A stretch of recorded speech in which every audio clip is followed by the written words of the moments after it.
इस वीडियो में हम क्लास 12th कक्षा 12वीं की ज्योग्राफी के chapter wise most important question देखने जा रहे हैं, जिसके अंतर्गत हम सैंपल पेपर के क्वेश्चन, प्रीवियस ईयर क्वेश्चन और कुछ ऐसे क्वेश्चन देखेंगे जिनके आने की संभावना है। तो ये बुक भाग 2 है, भारत, लोक और अर्थव्यवस्था, India, people and economy. Part 4 है, मानव बस्तियां, human settlements. So let's begin. ग्रामीण बस्तियों के मुख्य रूप से किस तरह के आर्थिक क्रियाकलाप किए जाते हैं? तो ये आप जानते होंगे कि जो प्राथमिक क्रियाकलाप, प्राइमरी एक्टिविटीज, जैसे कि मेनली कृषि हो सकता है। कृषि आर्थिक क्रियाकलापों में लगभग जो 75% प्राथमिक आर्थिक क्रियाओं में संलग्न है।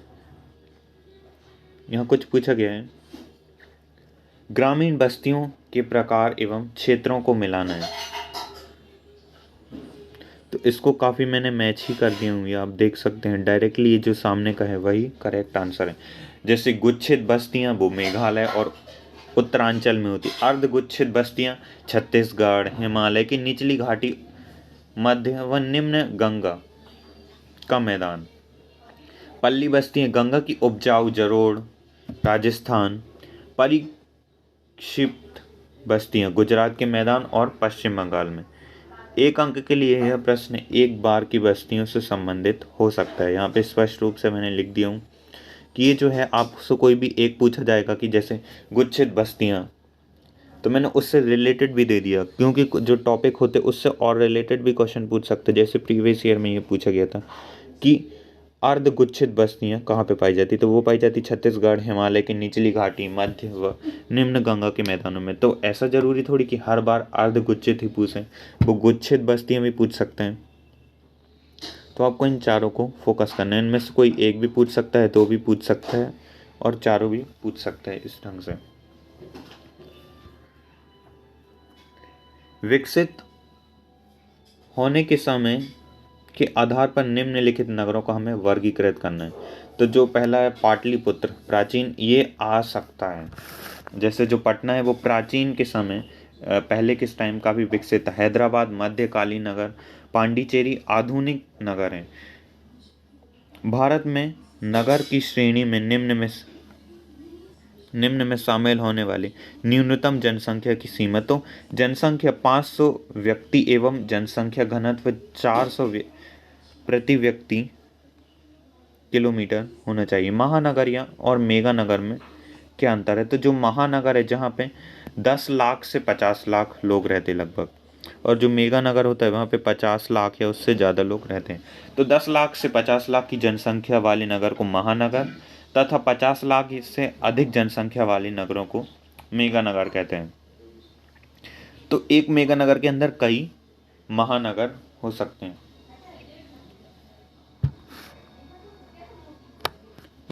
5 महानगर हो सकते हैं। एक नगर के चारों तरफ उससे जुड़े हुए कई नगरों का विकास हो जाता है। तो इसे क्या कहते हैं? तो इसे कहेंगे नगरीय संकुल। 2001 की जनसंख्या के अनुसार भारत में 10 लाख की जनसंख्या से अधिक वाले कितने नगर हैं? तो 10 लाख की 2001 के अनुसार 35 नगर हैं। इसके अंतर्गत जैसे दिल्ली, मुंबई, कोलकाता, चेन्नई, बेंगलुरु, ऐसे मेन नगर जोड़े जाते हैं। इसके अंदर आ सकता है लखनऊ, भोपाल।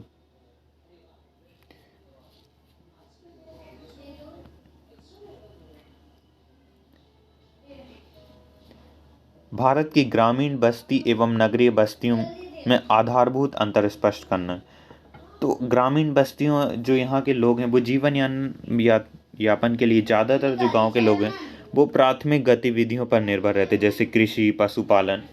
ग्रामीण बस्तियों में उत्पादित सब्जी, फल फूल, अनाज आदि जैसे उत्पाद नगरीय बस्तियों की आवश्यकताओं की पूर्ति करते हैं। ग्रामीण लोग एक स्थान छोड़कर दूसरे स्थान जाकर बसने के बारे में कम सोचते हैं, उनमें सामाजिक संबंध प्रगाढ़ होते हैं। ग्रामीण बस्तियों के निवासियों में क्षैतिज गतिशीलता कम होती है। अब नगरीय बस्तियों की बात करें तो जो नगरीय बस्तियों में द्वितीयक और तृतीयक यानी सेकेंडरी और टर्शियरी तथा विभिन्न प्रकार की सेवाएं प्रधानता होती हैं, ज़्यादातर टर्शियरी यानी तृतीय क्रियाकलाप ही होता है। नगरीय बस्तियों में विनिर्माण उद्योग उत्पाद ग्रामीण बस्तियों हो जाती, परिवहन संचार माध्यम के जरिए कार्य संपन्न होता है। नगरों में क्षैतिज गतिशीलता अधिक पाई जाती है और गांवों में क्षैतिज गतिशीलता कम पाई जाती। अर्थात लोग एक स्थान से एक जगह जाकर बस जाते हैं, उनमें सामाजिक संबंधों में औपचारिकता अधिक होती है। कौन से कारक जो ग्रामीण बस्तियों के प्रकारों को निर्धारित करते हैं? तो भौतिक कारक, सांस्कृतिक एवं मानव जातीय कारक, सुरक्षा सुनिश्चित करने के लिए जैसे गांव के लोग सटे हुए मकान बनाते हैं, चोरी, जंगली जानवरों से उन्हें खतरा होता है आसपास के जंगलों में। कार्य के आधार पर भारतीय नगरों को 6 प्रमुख प्रकारों में वर्गीकृत किया जाता है। जो गांव भारत के जो नगर हैं उनको मेनली हम 6 प्रकार में वर्गीकृत कर सकते हैं। तो वो 6 प्रकार कुछ इस प्रकार होंगे, जैसे कि प्रशासन, औद्योगिक, परिवहन, खनन, गैरेज और धार्मिक एवं सांस्कृतिक नगर। इसके उदाहरण भी देख लेते हैं। वे शहर या नगर जहां उच्चतर क्रम के प्रशासनिक मुख्यालय होते, जैसे दिल्ली, पांडिचेरी। औद्योगिक नगर, जिन नगरों में औद्योगिक की प्रधानता हो, जो उद्योग ज़्यादातर औद्योगिक गतिविधियां द्वितीय क्रियाकलाप होते, जैसे मुंबई, सेलम, जमशेदपुर। कुछ नगर पतन के रूप में आयात निर्यात में संलग्न होते हैं, जैसे कांडला, कोच्चि, विशाखापट्टनम।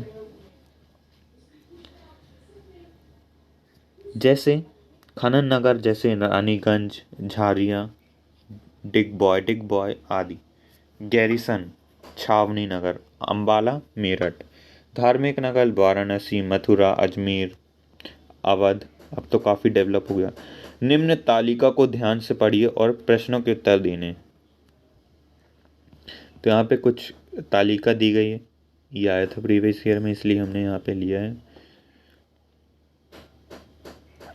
1991 से 2001 के बीच किस प्रकार के नगरीय प्रतिशत में वृद्धि हुई दर्ज की? तो प्रथम वर्ग नगरों में, चतुर्थक वर्ग नगरों की और तृतीय वर्ग के नगरों में।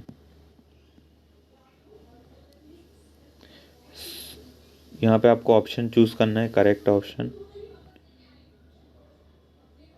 आपको आंसर यहाँ मिल जाएगा। ये होमवर्क है, आप चाहें तो इसे कर सकते हैं, क्योंकि इसमें केवल खोज कर लिखना। भारत के ग्रामीण बस्तियों को कितने प्रकारों में रखा जाता है? जो गांव की बस्तियां उनको कितने प्रकार में रखा जाता है?